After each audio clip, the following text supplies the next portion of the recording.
اب ایک اور دور آ گیا ہے، ویڈیو بناتے ہیں، موبائل چلاتے ہیں، جو کہ بہت بڑا امتحان ہے ہمارے لیے کہ صرف 20 منٹ موبائل کو ہاتھ نہ لگائیں، بہت بڑا امتحان ہے۔ ہو سکتا ہے بہت سارے لوگ بڑی تکلیف میں آ جائیں کہ پورے 20 منٹ گزر گئے، اس پہ ویڈیو بنائیں گے، اس پہ کومنٹس کریں گے، اس پہ یہ کام ہم کرتے ہیں۔ حالانکہ اگر کوئی ایسی مشکل آ جائے تو شریعت نے ہمیں یہ سبق دیا کہ پہلے دعا، پہلے اللہ کی بارگاہ میں حاضری۔ اکبر الہ آبادی نے کہا تھا کہ مصیبت میں بھی اب یاد خدا ہم کو نہیں آتی،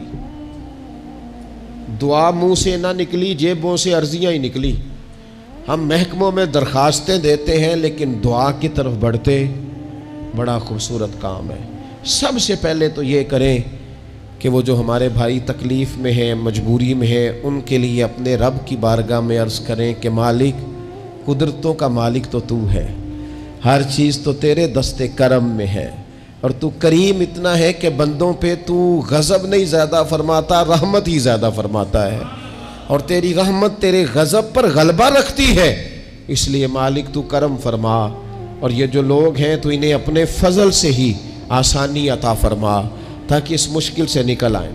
جن دنوں قحط آیا تھا نا مکہ مکرمہ مدینہ طیبہ میں حضرت عمر کے زمانے میں، تو حضرت عمر فاروق فرماتے ہیں میں نے بغیر گھی کے کبھی کھانا نہیں کھایا تھا، لیکن میں نے قسم اٹھا لی تھی کہ جب تک سب لوگوں کو راشن کھانا میسر نہیں آتا میں بھی گھی نہیں کھاؤں گا۔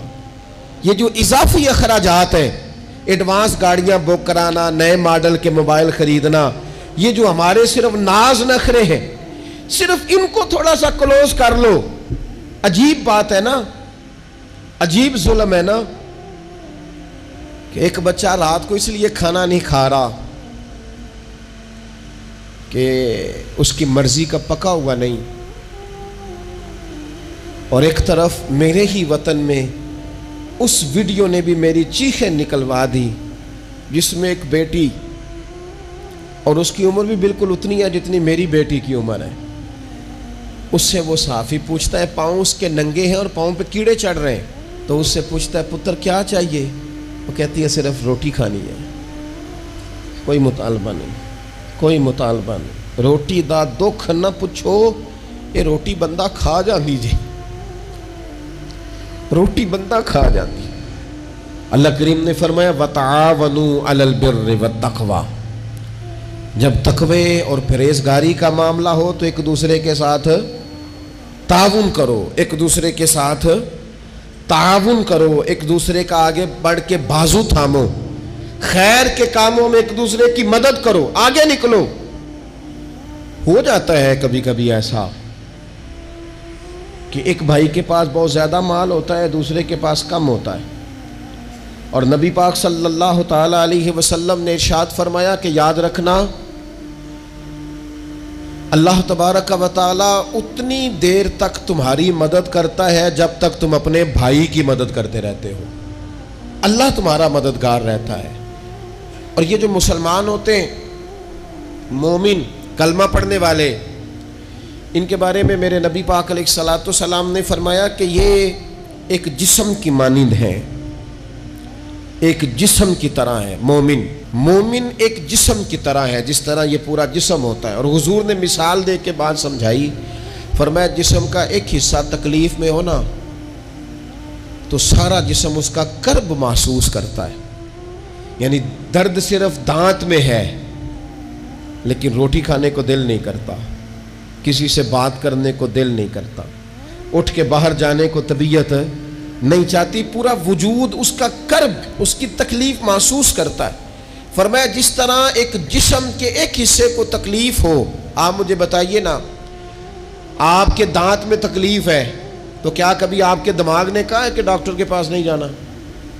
پیروں نے کہا ہے میں نے نہیں چل کے جانا، یہ تو مسئلہ صرف اور صرف دانت کا ہے، دانت جانے اس کا کام جانے؟ ایسا ہوتا نہیں۔ دانت میں تکلیف ہوتی ہے تو ذہن منصوبہ بندی کرتا ہے، وہ کہتا ہے یار یہ پتہ کرو دانت کا ڈاکٹر کہاں بیٹھتا ہے، پھر آپ کی زبان ہلتی ہے، معلومات کرتی ہے، پھر آپ کے پیر چل کے وہاں جاتے ہیں، اور پھر آپ اپنے دل سے ما فی ضمیر وہاں بیان کرتے ہیں، پھر آپ اپنا کمایا ہوا سرمایہ خرچ کرتے ہیں۔ بھئی ایک دانت کو تکلیف ہے تو رہنے دو، سارے جسم کو کام میں کیوں لگایا ہے؟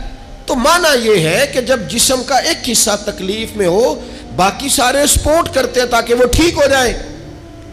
تو حضور نے فرمایا میرے سارے مومن ایک جسم کی طرح ہیں. سارے مکے سے ہجرت کر کے مدینے آئے, گھر بار پیچھے رہ گئے, جائیدادیں پیچھے رہ گئیں, کاروبار پیچھے رہ گئے. حضور نے فرمایا تم بھائی ہو.